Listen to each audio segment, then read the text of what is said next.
알고 있는 곡이나 모르고 있는 애 항상 그러니 호산나 성가대가 부르면 엄청 은혜가 됩니다. 오늘 이 찬양은 제가 알고 있는 찬양인데도 엄청 은혜가 되고 전혀 새로운 감각으로 들려옵니다.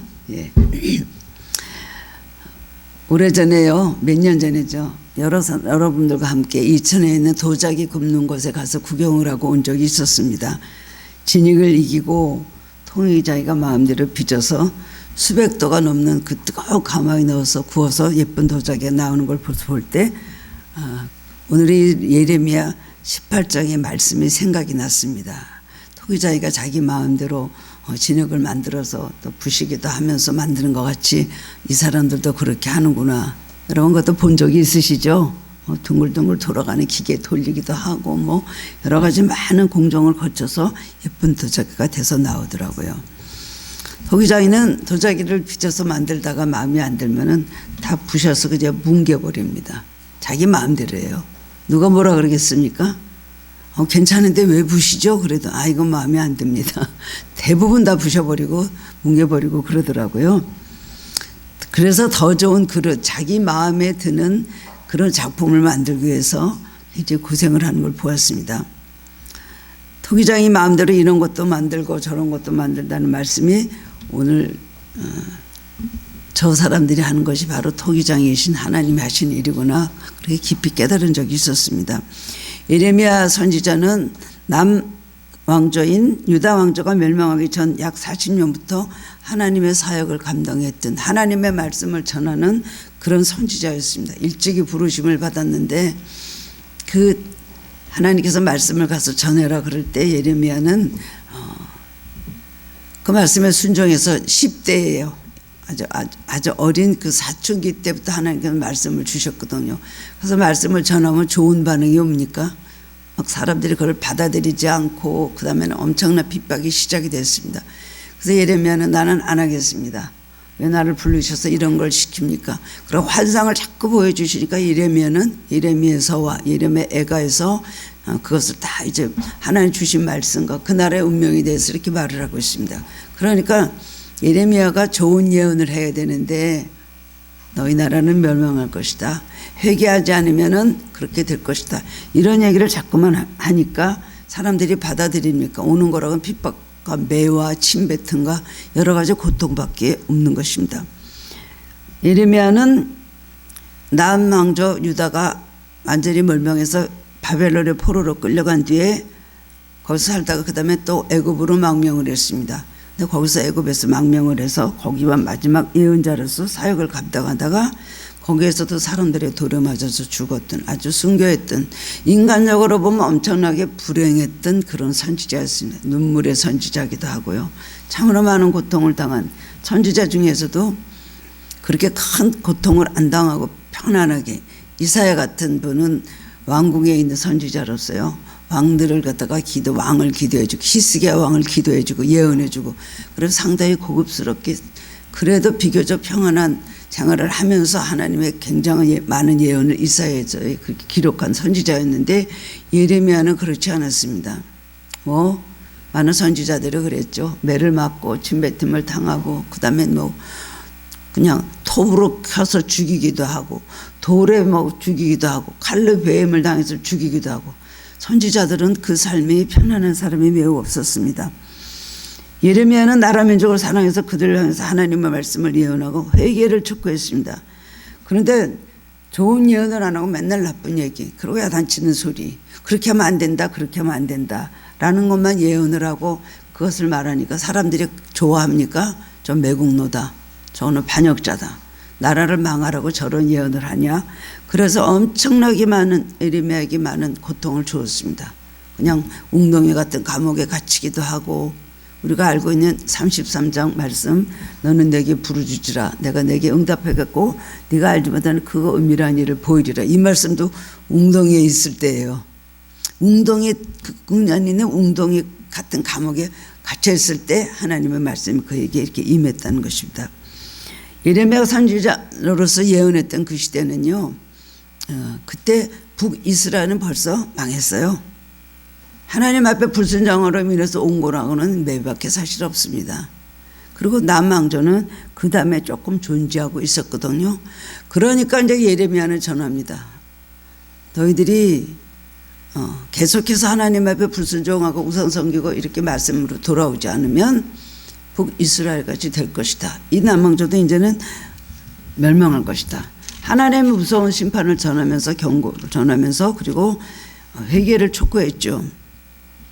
그런데 예레미야 선지자 이러한 경고에 불구하고 그들은 여전히 강팍하고 영적인 교만함으로 인하여서 하나님 앞에 돌아오지 않고 불순종하며 하루하루 갔기 때문에 남왕조에 있던 유다 왕도 이제 멸망하고 말았습니다.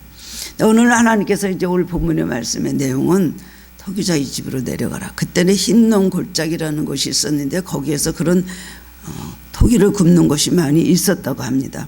그래서 명령에 순종해서 토기장의 집으로 가서 보니까 토기장에는 손으로 그 진흙을 빚어서 그릇을 만드는 것을 보고 그런데 자기 마음대로 하는구나. 자기 마음대로 어떤 무슨 기준이 있거나 이렇게 하라는 누구의 지시도 없습니다.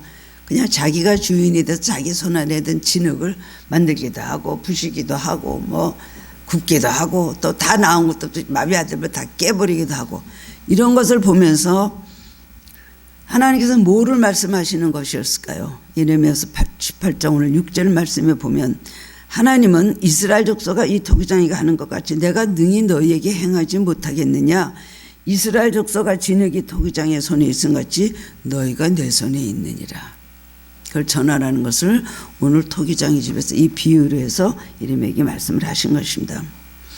하나님께서 이 말씀을 하신 뜻이 무엇일까? 오늘 우리에게도 이 말씀을 주시는 뜻이 무엇일까요?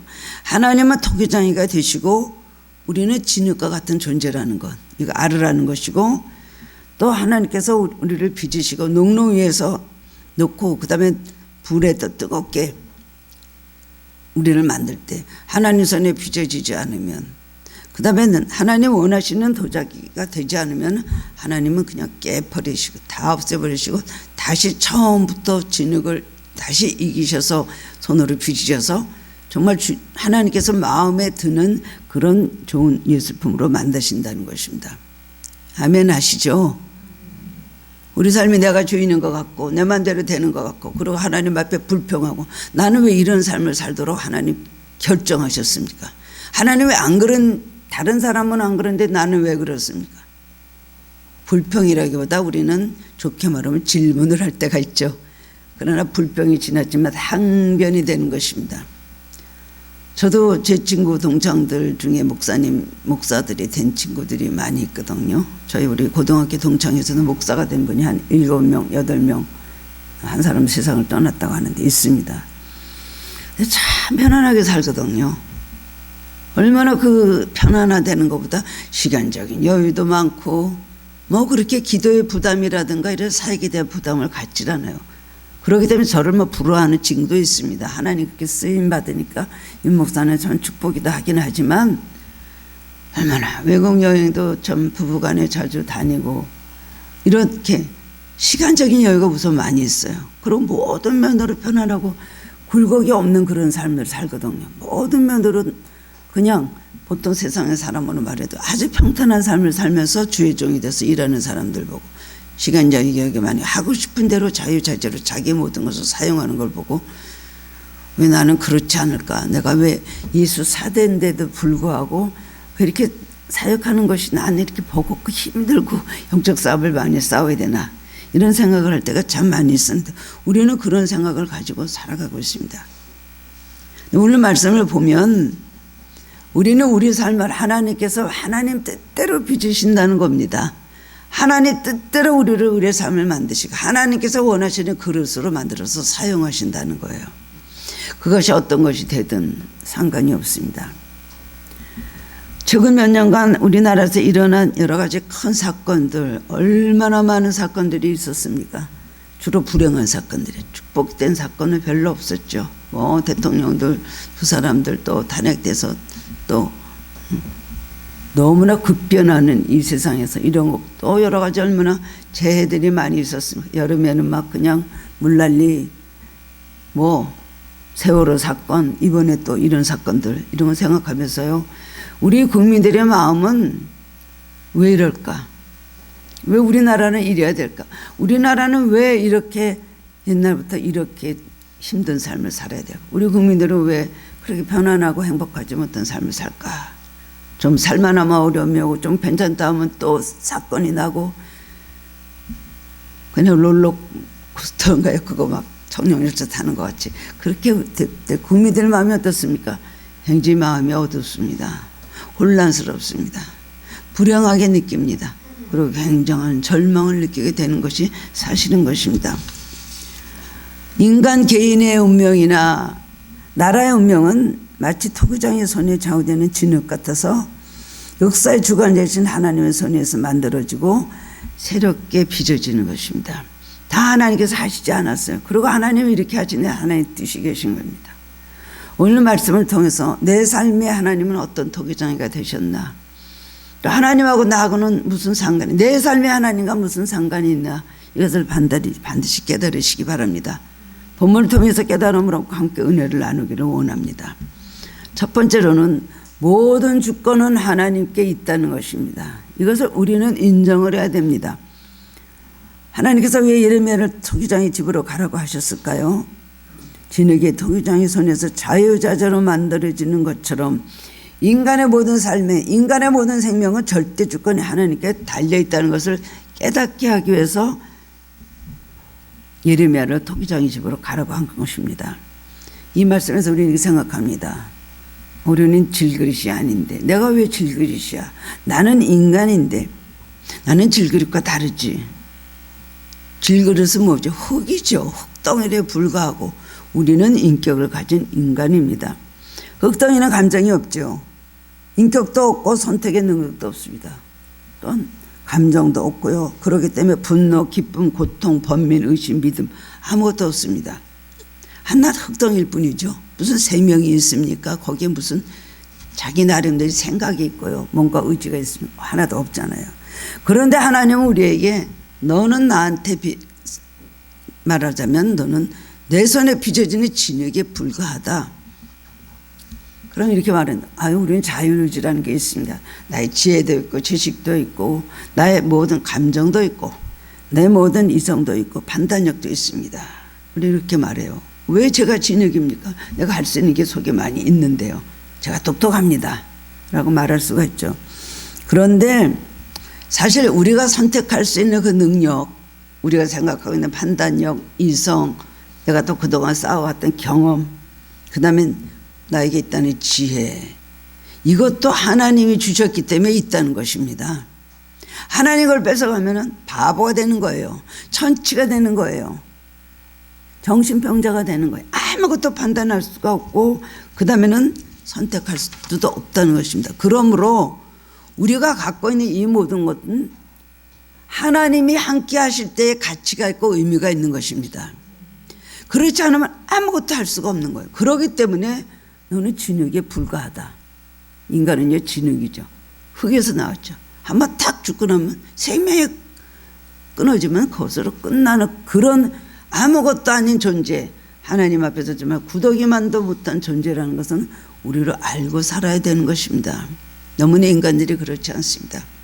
제가 예전에 중학교 2학년 때 맨 처음에 그 산상수련에 따라갔다가 은혜 받고 그랬을 때에 거기 우리 청년부 저희들을 기도하러 산으로 올라가신 분이 굉장히 신령하신 분이었습니다. 나중에 큰 교회 목사님 되셨는데 그분이 너무나 성령이 충만하셔갖고 우리가 가서 건드려도 몰라요. 이름 불러도 몰라요. 완전히 막 예수님의 그 십자가의 고통이 막 손목에 나타나고 그러신 분이었어요. 손에 나타나서 막 부르르 떨고 왜 이렇게 부르르 떴어요? 기도하실 때마다 주님의 고통을 제 손에 주시기 때문에 내가 그거를 너무나 아파갖고 그만하시라고 막 그러고 그랬다고. 그럴 정도로 신령하신 분이신데 그분이 하시는 말씀이 지금도 생각이 나요. 60년 전 일입니다. 그분이 하신 말씀 막 통변을 하면서 서갖고 우리 한 30명에서 삼각산에서 막 통변을 하시면서 막 말씀을 하시는데 얼이 나갔어요 다들. 그 중에서 여러 가지 말씀을 하셨는데 제가 어렸을 때 들었던 기억을 다른 기억은 못합니다만 한 가지 기억하는 것은 너희 이 지구에 사는 인간들아, 이 지구는 내가 수많은 별들 중에서 너에게 살라고 준 땅이 바로 지구다. 그런데 너희들이 달나라를 가고 화성을 가고 어딜 가서 산다고 그렇잖아. 우주인들이 막 가고 제가 그렇게 하고 나서 좀 이따 이제 막 우주인들이 가고 실제적으로 가서 달나라에 가서 이렇게 하는 그런 이제 우리가 그런 것을 보았습니다. 하나님께서 그때 분명히 말씀하시기를 너희들은 지구에서밖에 못 산다 그러시다. 그래서 저는 이렇게 막 화성 간다 뭐 한다 그러면 모르겠어요. 재벌들은 가서 전체 여행한다고 엄청난 많은 돈을 들고 예약들을 해놨다 그러는데 절대로 다른 별에 가서 살기 전에 이 지구는 계시록의 말씀대로 멸망하게 될 것입니다. 성경이 그렇게 기록을 하고 있거든요. 그러면서 너희들이 죄를 져서 내 아들 예수 그리스도를 보냈더니 그 다음엔 너희들이 십자가에 못 박혀 죽었다. 그러면서 우리 이제 세상에 사는 모든 인생들에게 하신 말씀인데 제가 그때 하나님이 이런 뜻으로 우리를 보시는구나. 그리고 얼마나 너희들을 사랑하는지 그 말씀이 내 마음속에 지금까지 기록을 해 있습니다. 우리 인간이 교만하고 우리가 뭔가 할 수 있다고 생각을 합니다. 내 지혜, 내 방법, 내가 하는 것만 때다 적중해. 나는 불가능이 없는 사람이라 라고 생각하면서 그렇지만 너희는 진흙이 불가하다 하실 때 하나님의 말씀, 하나님에 대해서 우리가 왜 진흙입니까? 저는 진흙보다는 낫습니다. 저는 진흙까지 아니면 또 한 가지는 그러면 하나님은 폭군이십니까?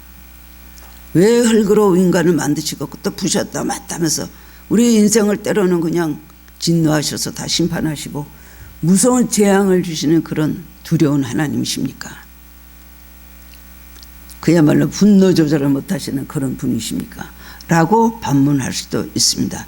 그러나 하나님은 심판의 하나님, 진노의 하나님, 무지무지하게 무슨 형벌을 주시는 하나님이신 것도 분명합니다. 노아의 홍수를 볼 때 노아 홍수에서 세상의 사람이 다 죽고 그때 50억의 인간이 거의 있었다고 합니다. 강해들을 보니까요. 많은 인간들이, 왜냐하면 한 사람이 1000년을 살고 한 사람이 자식을 낳으면 1000년 동안 얼마나 많은 1000명의 자식 이상을 낳은 그런 시대였기 때문에 인구가 막 폭발적으로 증가했거든요. 그런데도 불구하고 죄짓고 하나님 말씀 듣지 않고 어디다 죄악이 관영을 하고 시집가고 장가가고 마지막 날까지 그런 방탕한 생활, 타락한 생활할 때 하나님께서 인류를 다 멸망시키시고 8명만 남겼잖아요. 하나님은 그런 하나님이시지만은 하나님의 우리가 생각할 때 하나님의 은혜 속에 살고 하나님의 사랑을 깨달으면 그런 질문이 나오지가 않습니다. 하나님은 폭군의 하나님이 아니시고 하나님은 구원에 있어서만큼 우리에게 최대한의 사랑을 베푸시는 분입니다. 구원, 멸망시킨 것도 구원받기 위해서 하나님 두려워하라고 멸망을 시킨 것 아니겠습니까? 구원의 문제만큼은 하나님은 폭군적인 주권자가 아니시죠. 오늘 우리가 예수를 믿는 것 이따가 타락하고 뒤로 갔다 앞으로 갔다 우리는 매일 그러고 가고 있습니다. 궤도로 벗어날 때도 많이 있습니다. 그런데 하나님은 우리를 구원해서 오래 참고 기다리시고 오라 돌아오라. 하나님은 노아 홍수에 심판하실 때도 많은 사람들을 굉장히 많이 책망을 하시고 또 그리고 죄에 대해서 얘기하시고 멸망하게 물로 심판하신다 하지만 결국 방주로 돌아오라. 심판하시겠다는 말로 그러지 않았어요. 방주로 돌아와라. 방주로 돌아오라. 방주로 들어오면 너희들이 산다 말씀하셨거든요. 창세기 2장 7절에 보면 하나님께서 흙으로 사람을 자기 형상대로 만드시고 생기를 코에 넣어서 불어넣어서 살아있는 생명이 되게 하셨습니다. 흙으로 사람 만드셨어요.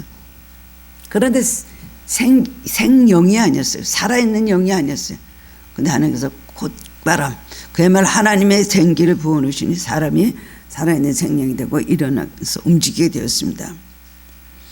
창조자 하나님의 손에서 우리 인간은 진흙덩어리 같이 만들어지고 하나님의 뜻대로 만들어지고 모든 우리의 생명의 주권자가 하나님께 있다는 것을 우리는 알고 예수 믿어야 됩니다. 내 마음대로 하나님 없는 삶, 내 생각대로 말하고 행동하고 결정하고 걸어가는 하는 것은 우리가 하나님의 주권을 인정하지 않는 것입니다. 근데 우리는 하나님의 주권을 얼마나 인정하지 않을 때가 많습니다. 하나님보다는 내가 먼저 나오고 우리를 툭 쳐보십시오. 누가 자극을 줘서 우리에게 뭐 자존심을 상하게 하거나 나를 화를 내게 하거나, 그럼 뭐가 나와요? 예수 그리스도가 나옵니까? 나를 툭 치면 내가 나옵니다. 곧장 나라는 사람이 반응을 하게 되는 것이죠. 하나님은 어떤 하나님이신지 이스라엘 역사 속에서 하나님께서는 보여주고 계십니다. 그 하나님의 창조주가 되시고 생명의 하나님이 되시고 또한 우리를 재창조하신 하나님이라는 것을 말씀해 주고 있습니다. 우리 인간은 그런데 하나님의 주권을 인정하기 싫어합니다. 왜 그렇습니까? 우리 속에 죄가 자리 잡고 있기 때문입니다.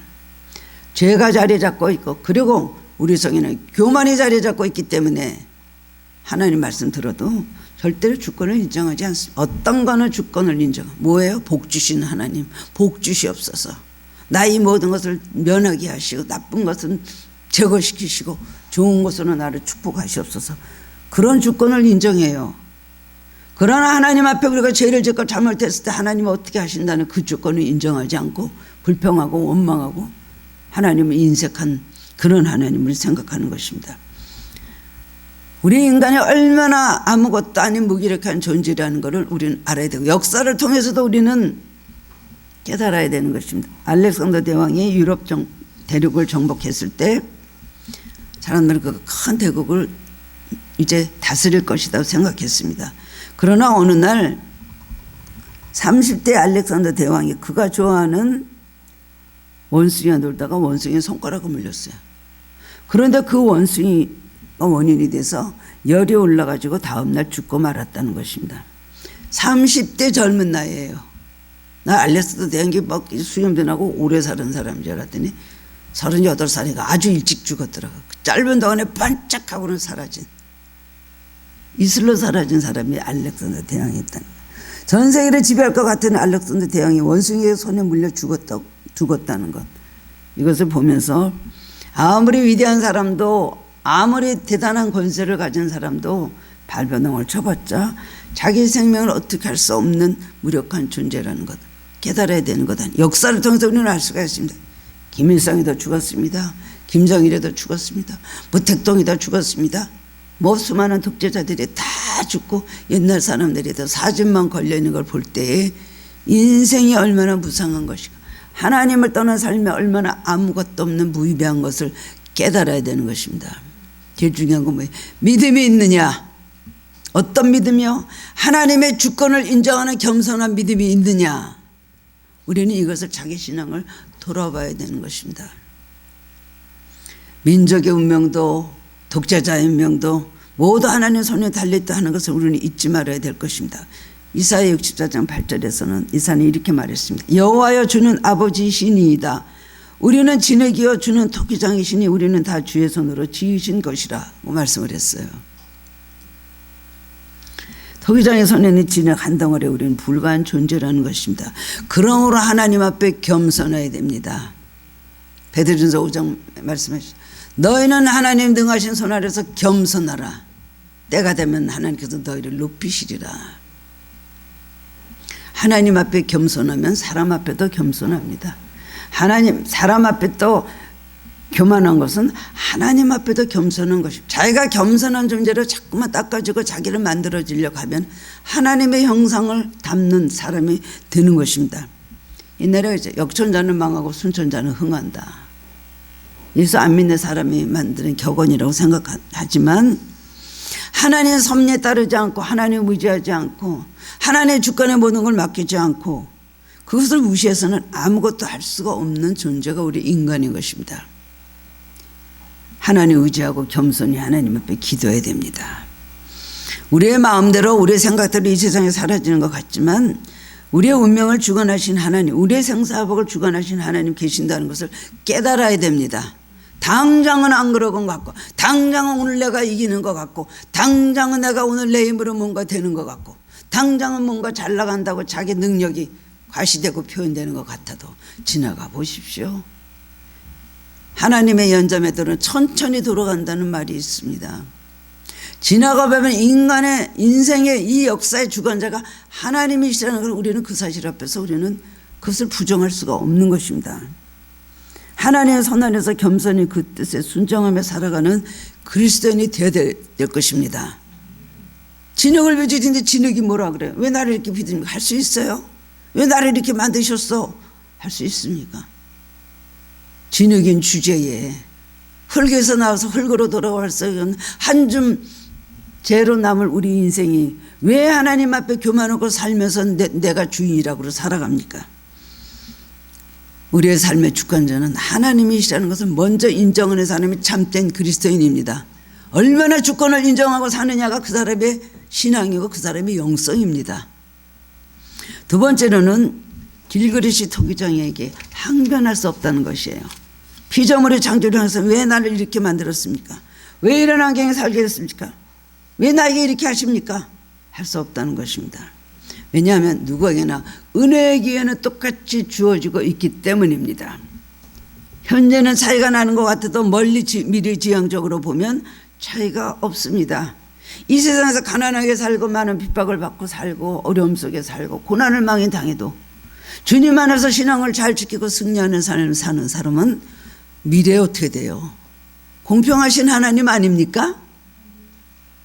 세상에도 사는데 지옥 간 사람도 불공평하다 그런데요.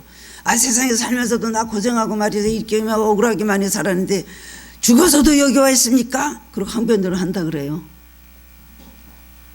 우리는 현재는 그런 것 같아도 미래지향적으로 보면 오늘 우리의 이 모든 것이 더 큰 은혜로 바뀌기 때문에 하나님은 공평하시고 누구에게나 은혜의 기회가 주어진다는 것을 기억해야 되는 것입니다. 피상적으로 볼 때는 현상적으로 볼 때는 다른 것 같아도 깊이 들어가면 다를 게 하나도 없습니다. 우리 생각엔 돈 많은 사람은 행복할 것 같지만 행복하지 않은 사람을 많이 봅니다. 그렇죠. 에휴, 돈 없어요. 그런 말이 나오나. 하루를 살다 죽어도 로또 복권 한번 탁 벼락 맞아서 그냥 죽어도 정말 복권이 한번 됐으면 좋겠네. 이렇게 말들을 하는 세상입니다. 근데 정말로 그 사람들이 그렇게 행복할까요? 재벌들 들어가 보면 가정의 문제가 얼마나 많고 아내들도 여러 명 있고 아주 좋지 못한 소식들을 우리가 많이 듣고 죽을 때는 저만한 돈은 어떻게 하고 가나. 그 다음에 저 사람의 영혼은 어디로 가나. 우리가 생각을 하게 되죠. 돈이 없어도 서로 화목하고 내일을 위해서 열심히 성실하게 살아가는 사람들이 그런 가정들이 의외로 많습니다. 주님 안에 사는 사람은 오히려 그것이 은혜가 되기 때문에 우리는 항변할 수가 없는 것입니다. 우리는 이렇게 기도해야 됩니다. 하나님 그저 감사합니다. 이렇게 만들어주시고 이런 운명에 살게 해주신 것 이대로 감사합니다 하는 것이 진짜 믿음이에요. 하나님은 공평하십니다. 나에게 필요한 거 다 주셨습니다. 충분히 넉넉히 행복할 수 있게 해주셨습니다. 그리고 잘못된 원인 나에게 했습니다. 이렇게 생각하고 출발하는 사람은 분명히 넘치는 은혜에 살 수가 있습니다. 축복보다 더 귀한 거 뭐예요? 은혜예요. 겉으로 보는 축복은 나를 100% 행복하게 해줄 수 없습니다. 조건적인 어떤 거. 그러나 우리가 하나님의 은혜 속에 들어가면 100% 행복할 수 있습니다. 그런 은혜 누구나 주시는 거예요. 세상의 환경은 상관없이 주시는 거예요. 즐거워서 나는 왜 이렇게 못생겼습니까? 저 사람 저렇게 이쁜데 나는 왜 이렇게 생겨? 나는 왜 이렇게 머리가 둔합니까? 이렇게 할 수 없다는 것이죠. 그 나름대로 하나님께서 주신 은혜가 다 있기 때문에 우리는 그것을 알고 감사하며 살아야 된다는 것입니다. 마지막으로 세 번째는 하나님께서 토기 부져서 도자기를 만드시는 하나님의 뜻하신 목적이 있다는 걸 알아야 됩니다. 하나님 나를 왜 이렇게 하실까? 하나님 어떻게 하시려고 나를 내 삶을 이렇게 인도하실까? 우리들을 택하신 것은 하나님의 선하신 뜻을 이루시고 그 다음에 사랑을 베풀도록 하기 위한 것임을 알아야 할 것입니다. 하나님을 사랑하고 이웃을 사랑하는 그 사랑을 우리를 만드신 이유는 뭐예요? 하나님을 사랑하고 이웃을 사랑하고 그렇기 때문에 우리는 이웃의 영혼을 사랑하고 그들의 내세를 생각해서 그들에게 전도하고 영혼 구원에 너희는 힘쓰라고 말씀하신 것입니다. 우리가 볼 때는 조금 덜 행복하고 덜 불행할지는 몰라도 하나님께서는 보실 때는 우리가 다 쓸모있고 다 귀하고 아름다우신 겁니다. 이걸 알아야 돼요. 근데 내가 못생겼으니 하나님은 나를 안 이뻐하실 거야. 내가 똑똑하지 못하고 지식이 부족하니까 하나님 나를 별 볼 일 없이 보실 거야. 나는 가진 것도 없고 할 수 있는 능력이 아무것도 없는데 하나님이 뭘 나를 대단하게 보실까. 우리는 스스로 그러면서 비관할 때가 많이 있죠. 그리고 또 5만 가지를 다 가진 사람 보면 저 사람은 하나님이 특별히 예뻐서 저렇게 많은 걸 주셨나 보다 라고 생각하죠. 그러나 그릇은 이란 것은 하나의 현상에 불과한 것입니다. 하나님께서 우리 모두를, 하나님의 그릇된 우리 모두를 가치 있다고 보신다는 것을 우리는 기억해야 되는 것입니다. 모든 그릇의 주인은 누구세요? 하나님이시죠. 그릇의 공통점은 이런 그릇이든 저런 그릇이든 그 주인이 쓰기를 원하는 것이죠. 간장 종지가 있으면, 밥공기가 있으면, 대접이 있으면, 우리 주부들은 잘 알잖아요. 큰 대야가 있으면 뭐 얼마나 많은 그릇들이 있습니까? 부엌 하나 가득 싱크대 안에 가득 채워놨죠. 그건 뭐예요? 주인이 필요한 데 쓰기 위해서입니다. 마찬가지로 하나님이 이런 그릇도 저런 그릇도 이것저것 다 만드시고 좀 매끄러운 것도 아닌 것도 그걸 만드시는 건 뭐예요? 하나님이 쓰기를 원하시기 때문입니다.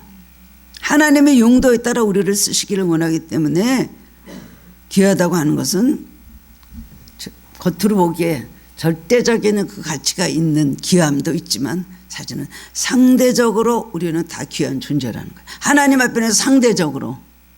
간장을 어디에다 담으시겠어요? 하나님도 간장 종지 같은 나에게 담으시겠죠. 김치는 어디다 버무려요? 큰 다라에다 버무리죠. 그때마다 다 쓰시는 거예요. 디모데 후상 2장 20절에서 21절에 보면 큰 집에는 은그릇과 금그릇뿐 아니라 나무그릇도 질그릇도 있어 귀하게 쓰는 것도 있고 천하게 쓰는 것도 있나니 그러므로 누구든지 이런 것에서 자기를 깨끗하게 하며 귀히 쓰는 그릇이 되어 거룩하고 주인의 쓰심에 합당하며 모든 선한 일에 준비함이 되리라. 금그릇, 은그릇, 나무그릇, 질그릇 여러 종류. 그것이 무슨 그릇인가 상관이 없다는 거예요. 하나님은 금그릇이라도 더러우면 안 쓰신다는 겁니다. 하나님 쓰기를 원하신다는 것은 깨끗하면 얼마든지 쓰임받고 하나님 앞에 나에게 참 소용이 된다. 필요한 존재라고 우리를 보신다는 겁니다. 금이냐 은이냐 그릇 자체에 의미가 있는 것이 아닙니다. 깨끗한 것이 중요한 것이죠. 깨끗한 그릇이 되라. 사도 바울은 디모데에게 너는 깨끗한 그릇이 되라. 하나님께서 원하는 깨끗한 그릇. 아무리 좋은 것이 금그릇은 뭐예요? 거기에 부패되고 남은 음식이 있어갖고 다 썩어서 파리가 생기고 막 그러면 어떻게 거기를 쓰겠어요? 깨끗한 것. 깨끗한 것이 무엇으로 만들어진 어떤 그릇이냐라는 것보다 더 중요하다는 것을 우리는 알아야 되는 것입니다. 천한 일도 있으니까 천한 그릇이 있습니다. 천한 일도 있잖아요. 무슨 나무로 만든 뭐 과일 담는 소쿠리 이런 거는 얼마나 천한 그릇이라고 할 수가 있죠. 질그릇 나무 그릇도 다 그러나 필요하고 천한 일에는 천한 그릇이 쓰여지고 귀한 일에는 귀한 그릇이 쓰여진다는 것입니다. 그러므로 하나님의 우리를 만드신 그 목적 앞에 우리는 하나님 공평하신다는 걸 인정해야 돼요. 나는 왜 간장좀 나는 왜 좋은 본차이나 그릇이 못됐을까요? 그런 걸 우리는 말할 수가 없다는 거예요. 하나님은 소용대로 다 귀하게 보시고 하나님 일에 필요하게 쓰신다는 겁니다. 공평 없다는 것을 불공평이었다는 것을 우리는 생각해야 되는 것입니다. 하나님 쓰신다 할 때는 하나님 어떤 경우에도 쓰십니다. 좀 이해가 안 되는 사람들도 쓰시더라고. 대형교회 목사님들 중에서는 정말 성격이 불같은 성격, 이건 뭐 높으신 분이니까 그러겠죠. 그냥 뭐 부목사님들 전도사님 발로 걷어차는 목사님이 계시더라고요. 전 그분들이 그 교회에서 어떤 핍박을 받는가 전도사님들이 저한테 와서 그 목사님이 따기 때렸어요. 저한테. 여러분 제가 만약에 여러분 따기 때려보세요. 걷어차면 다 나갈 겁니다. 근데 따기를 때려 거기 따기 맞은 전도사님 우리 교회 와서 계셨던 분이 계세요. 그래요. 그분이 그 유명하신 분이 그 시티에 있어서 그렇게 훌륭하게 나오시는 분이 저요 뭐 그러고 막 뭐 쌍욕을 한대요. 보통 발로 차고 막 그런 분들이 여러 분 계셨어요. 유명한 분들 중에 부목사님 때려놓고 그분이 붕괴하러 가셨는데 부목사님이 고소해가지고 붕괴 며칠 하다가 급히 본교회로 막 내려가셔서 제가 갑자기 그 시간 빈 거를 대타로 가서 내가 부귀했다는 말씀 드린 적이 있었잖아요. 그럴 때 우리가 이해가 됩니까?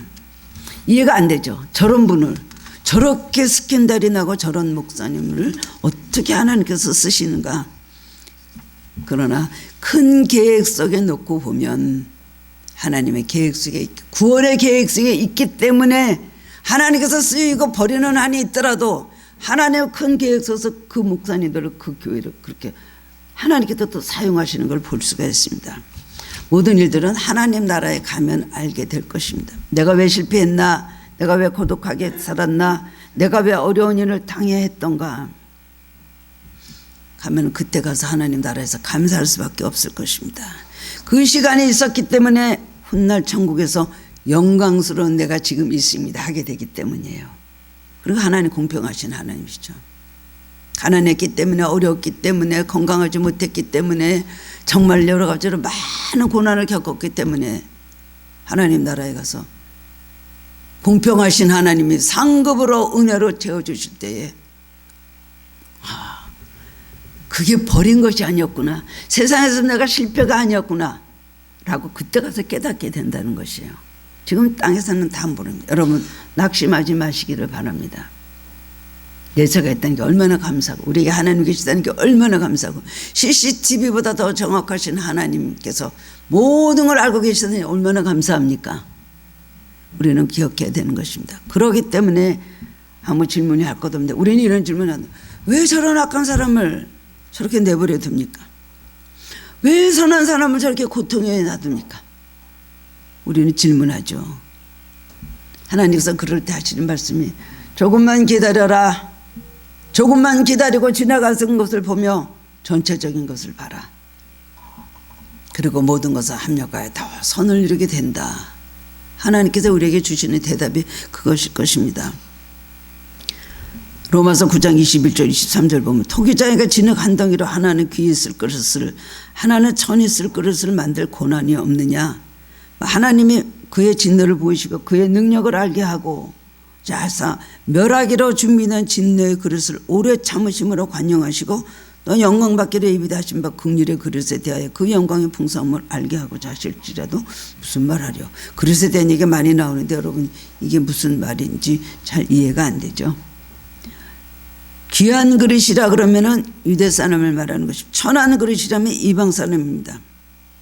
그러나 하나님 앞에는 유대 사람도 유대 사람대로 이방 사람은 이방 사람대로 천하가 귀한 그릇이 하나님 앞에는 다 필요한 그릇이라는 것입니다. 오늘 본문의 말씀하고 비슷한 거예요. 디모데후서 말씀하고도 비슷한 거예요. 하나님의 영광을 위해서 꼭 필요하고 만백성을 구원하는 이 선교적 사역을 위해서 유대인도 필요하고 이방인도 필요하다는 것입니다. 그래서 보면은 선대 예수 잘 믿는 후손들이 예수를 잘 믿어요. 그렇습니다. 그런데 또 이방인으로 있다가 안 믿다가 다른 종교를 믿고 왔다 그래도 처음에는 부대낌이 있지만 그분들이 예수를 믿기 시작하면 하나님께서 놀라운 은혜를 베풀어 주시고 주의 동들도 많이 배출하게 하십니다.